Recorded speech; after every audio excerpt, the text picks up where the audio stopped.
Attention, la vidéo que vous allez voir contient des spoilers de Black Panther. Il est donc conseillé d'avoir vu le film avant de regarder la vidéo. Sauf si vous en battez les couilles, évidemment. Bon, après avoir exploré l'univers cinématographique Star Wars, j'ai décidé d'explorer un autre univers cinématographique populaire, le Marvel Cinematic Universe. Alors, je vais être clair, net et précis sur le sujet, je n'ai jamais lu un seul comics Marvel à part celui-là, parce qu'il traînait dans ma bibliothèque, je sais pas pourquoi. Enfin bref, je n'ai lu qu'un seul comics Marvel dans ma vie, et donc la seule chose que je connais de Marvel, c'est leurs films. Que ce soit les X-Men, Ghost Rider, Spider-Man ou encore les 4 Fantastiques, tout ce que je connais des héros de Marvel vient du 7ème art. Et désolé pour les fans de comics, mais c'est pas prêt de changer. Mais ce que j'apprécie le plus dans Marvel au cinéma, c'est le Marvel Cinematic Universe. Et je l'apprécie pour son concept d'univers partagé que je trouve très intéressant. C'est d'ailleurs Marvel qui a lancé, ou relancé si vous voulez, la mode de l'univers partagé, notamment après le succès au box-office mondial d'Avengers, qui fait partie des films que j'ai dû voir une bonne quinzaine de fois, et qui a donné envie à d'autres studios de créer leur propre univers partagé, et pas que des studios américains d'ailleurs. Parce que le but du MCU, son concept, c'est de raconter les différentes histoires des différents héros à travers différents films dans le but de les réunir plus tard pour créer une histoire plus grande, ce qui est la définition même de l'univers partagé. Ainsi, le MCU est composé de 2 types de films, les films solo qui se concentrent que sur un héros en particulier, un aspect de l'univers cinématographique, et les crossovers qui réunissent les différents héros. Or, comme vous le savez probablement, cette année, un film crossover va sortir, Avengers Infinity War. Ainsi, je vous propose la chose suivante. Quelques semaines après la sortie d'Infinity War, je sortirai un épisode de Cinématip sur le film, afin de parler de l'intérêt des crossovers dans un univers partagé. Mais vu que le film Black Panther est sorti récemment, je vous propose également de parler dans cette vidéo de ce film solo et d'expliquer son intérêt dans le MCU. Et bien évidemment, vu que j'ai la capacité de voyager dans les univers cinématographiques, je vous propose de faire cette critique, ainsi que les prochaines relatives au MCU dans un lieu que vous connaissez. Donc si vous vous demandiez qui est le nouvel heureux propriétaire de la tour Avengers depuis Spider-Man Homecoming, vous avez maintenant la réponse. Vous avez oublié un truc!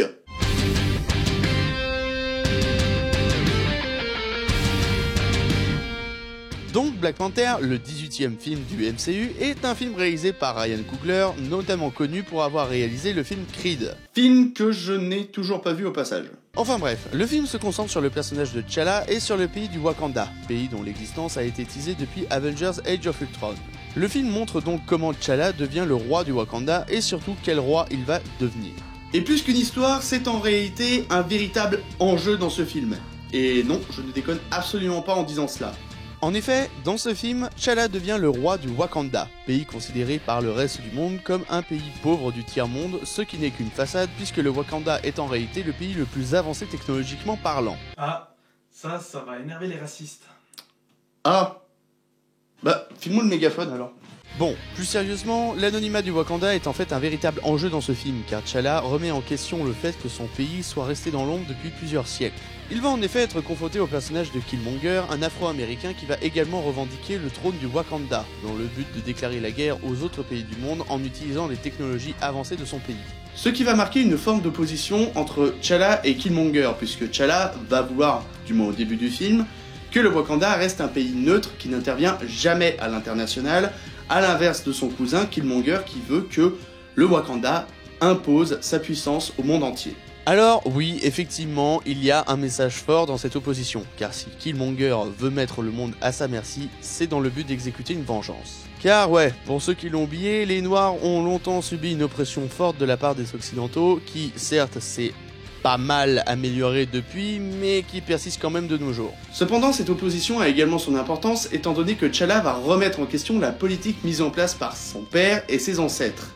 Car, même s'il est en désaccord avec Killmonger, son cousin, il est d'accord avec lui sur au moins un point, le Wakanda doit sortir de l'ombre. C'est pour cette raison d'ailleurs qu'à la fin du film, dans une scène post-générique, qui ne devrait pas en être une d'ailleurs, T'Challa décide de révéler l'existence du Wakanda au monde entier, mais aussi de partager leurs ressources, notamment le vibranium et leur technologie. Ce qui aura un impact important sur les prochains films du MCU, notamment Avengers Infinity War. Et c'est souvent le but des films solo du MCU, apporter un background, des éléments scénaristiques afin de les réutiliser plus tard dans un crossover. Parce que oui, on a déjà eu une petite introduction du personnage de T'Challa dans Civil War, mais Civil War n'avait pas introduit le pays du Wakanda et son importance dans l'univers Marvel. Or, vu que ce pays et les différents personnages de Black Panther seront présents dans Infinity War, il est important de les montrer maintenant, afin d'éviter une surcharge d'éléments scénaristiques dans le crossover. C'est d'ailleurs la raison qui fait qu'Avengers a si bien fonctionné. Les différents personnages, lieux, artefacts et organisations ont déjà été introduits lors de précédents films, afin de se concentrer uniquement sur leur réunion, sans survoler certains éléments scénaristiques. N'est-ce pas, Justice League ? Donc, contrairement à ce que certains pensent, ce film a une importance et des enjeux, mais aussi des liens avec le MCU, avec notamment la présence à l'écran du personnage d'Ulysse Klaue, incarné par Andy Serkis, que l'on avait déjà vu dans Avengers l'ère d'Ultron par exemple. Ainsi, le film suit le principe de l'univers partagé, en montrant un nouvel aspect du MCU, sans s'oublier pour autant l'univers dans lequel il s'inscrit. Mais bon, depuis le début de la vidéo, je parle surtout de l'intégration de ce film dans le MCU. Mais qu'en est-il du film en lui-même ? Eh bien, sur le fond, il n'y a pas grand chose à blâmer. L'histoire du Wakanda est intéressante, les personnages, même ceux qui ont un rôle secondaire, ont une personnalité et une fonction définie qui font d'eux de vrais personnages, notamment l'antagoniste incarné par Michael B. Jordan. Le casting composé à 90% d'afro-américains est parfait, car chaque actrice et chaque acteur sait se fondre dans son personnage, et la morale développée par le film, sans être extraordinaire, fonctionne. En revanche, au niveau de la forme, il y a beaucoup plus à redire. Alors, qu'on soit d'accord, sur le plan formel, il y a du bon, notamment au niveau de l'esthétisme, par exemple, qui montre que le Wakanda est un pays mêlant haute technologie et tradition ancienne grâce aux costumes et décors par exemple, mais parfois il y a du moins bon, comme par exemple la manière dont certains combats sont filmés dans le film. Et avant de m'incendier, s'il vous plaît, écoutez ce que j'ai à dire. Déjà, je précise que je parle bien de la manière de filmer certains combats, ce qui veut dire que je ne parle pas de toutes les scènes d'action de ce film. En effet, certaines scènes de combat de ce film sont plus que bien mises en scène dans ce film, notamment une qui se déroule dans un casino, et les deux scènes de combat traditionnelles. Mais pour certains, c'est assez limite, notamment le combat final. Alors, attention, je ne dis pas que Ryan Coogler a fait du mauvais taf, loin de là, je dis simplement que ce combat, comparé aux autres évoqués précédemment, est beaucoup moins bien mis en scène. Mais j'avoue, il est fortement probable que ce ne soit qu'un parti pris personnel. Parce qu'à mon sens, il y a deux façons de filmer une scène de combat. Soit vous décidez de montrer votre scène de manière globale en utilisant des échelles de plans assez larges et des plans longs, voire des plans séquences carrément. Ce que personnellement je préfère. Soit vous décidez de montrer plusieurs points de vue de votre scène en utilisant des échelles de plans plus réduites avec un montage très rapide. Et si j'aime beaucoup moins cette deuxième manière de faire, c'est tout simplement parce que si jamais la chorégraphie ou le montage par exemple sont mal faits, eh bien il va être beaucoup plus compliqué de comprendre ce qui se passe à l'écran et donc la scène va perdre son impact. Surtout quand c'est bourré d'effets de synthèse et de fond vert. Et ben justement, j'allais y venir. En effet, un des points les plus critiqués dans ce film, c'est l'utilisation excessive et visible des effets spéciaux numériques, à savoir les CGI. Ah oui, et pour ceux qui savent pas ce que c'est la CGI c'est, en fait on dit la CGI, mais c'est les CGI, c'est les images générées par ordinateur. Computing Generating Image. Voilà, je comprends pas pourquoi tout le monde se la pète avec ce mot. C'est comme ceux qui se la pètent avec FX alors que c'est même pas une abréviation, c'est juste parce que ça veut dire FX. Et qu'en anglais, FX, ça se prononce FX. Et cette remarque sur l'utilisation d'effets spéciaux numériques, ou même généralement du numérique, on l'entend tout le temps. Tout simplement parce que nous vivons à l'ère du numérique et que donc la quasi-totalité des films qui sortent en salle de nos jours l'utilisent. Sauf que c'est pas le fait d'utiliser des effets spéciaux numériques qui a un problème.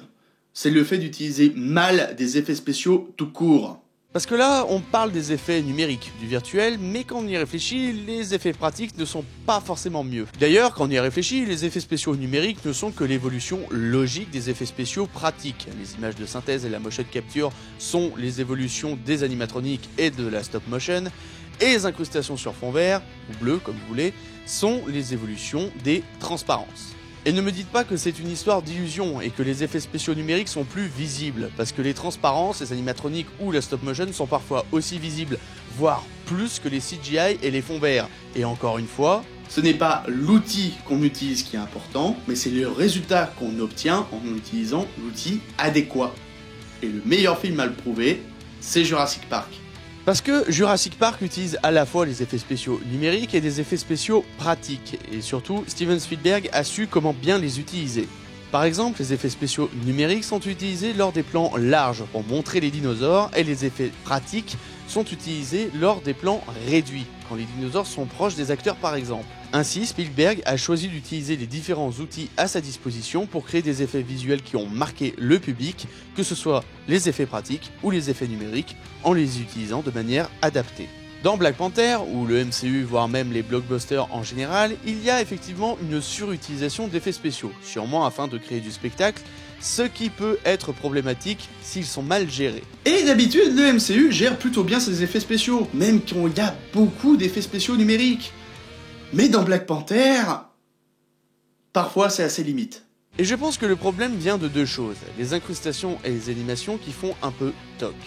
Pour les animations, le problème est surtout visible lorsque l'on a une créature ou un personnage en image de synthèse à l'écran, car ces mouvements paraissent trop fluides par exemple, ce qui va créer un effet cinématique de jeu vidéo pas forcément convaincant dans un univers qui se veut vraisemblable. Quant aux incrustations, le problème vient je pense en grande partie de l'intégration aux images réelles, c'est-à-dire les jeux d'éclairage et d'ombre par exemple, qui rendent parfois l'incrustation visible. Mais l'incrustation est également rendue visible à cause de la saturation des couleurs, qui est une marque de fabrique de Marvel, quoique pas que maintenant, qui rend l'esthétique du film parfois un peu kitsch. D'ailleurs, je m'arrête sur un détail, on reproche souvent au MCU de ne pas laisser suffisamment de liberté à ses auteurs, c'est-à-dire aux réalisateurs qui réalisent les films. Mais ça me choque pas plus que ça. Ça me choque pas plus que ça tout simplement parce que les films du MCU sont des films de commande qui sont commandés par des studios, par des producteurs. Ce sont pas, ou alors très rarement, des projets personnels. Et il faut bien comprendre également une autre chose qui est beaucoup plus importante, c'est que le MCU est un univers partagé et que tous les films ne sont pas réalisés par le même réalisateur. Or, quand on crée un univers partagé comme le MCU, il me semble important que les films gardent une certaine forme de continuité esthétique en créant un univers avec une ambiance colorée, fun et nappée d'humour burlesque. Alors attention, je ne dis pas que Marvel Studios le fait de manière irréprochable, mais leur modèle de production de films de divertissement pour le MCU n'est pas dénué d'une certaine logique, que l'on peut facilement remarquer dans les films comme Black Panther. Parce que, oui, les films produits par Marvel Studios ont souvent la même structure et se ressemblent, mais ça ne sont pas les mêmes films. Les personnages d'Iron Man et de Doctor Strange sont des personnages à la personnalité singulière qui vont se remettre en question afin d'évoluer pour vaincre une menace qui pourrait nuire à eux et à leur monde. Mais Iron Man et Doctor Strange ne sont pas les mêmes films. Ils montrent différents héros, différents lieux, différentes cultures, bref, différents aspects d'un même univers. Et oui, Marvel Studios pourrait faire mieux. Il pourrait faire en sorte de faire des films qui vont au-delà du simple divertissement, voire même carrément des films d'auteur. Il pourrait faire en sorte de marquer à la fois l'industrie du cinéma, parce que ça c'est déjà fait, et l'art du cinéma. Mais c'est pas ce genre de film. Parce qu'on le veuille ou non, le projet d'univers partagé créé par Marvel est intéressant en soi. Il pourrait l'être davantage certes, mais en lançant cette nouvelle mode d'univers commun, peut-être qu'un jour quelqu'un utilisera ce concept pour créer un univers partagé qui marquera l'art du cinéma et qui contribuera à son évolution. Mais pour ce qui est du MCU, il faudra attendre fin avril pour savoir si tous les enjeux et éléments scénaristiques créés depuis 2008 par Marvel avaient un réel intérêt pour le MCU et pour son arc narratif avec Avengers Infinity War. Bref, chers cinéphiles, il est temps pour moi de vous dire à très bientôt. D'ici là, portez-vous bien et allez au cinéma. Ciao!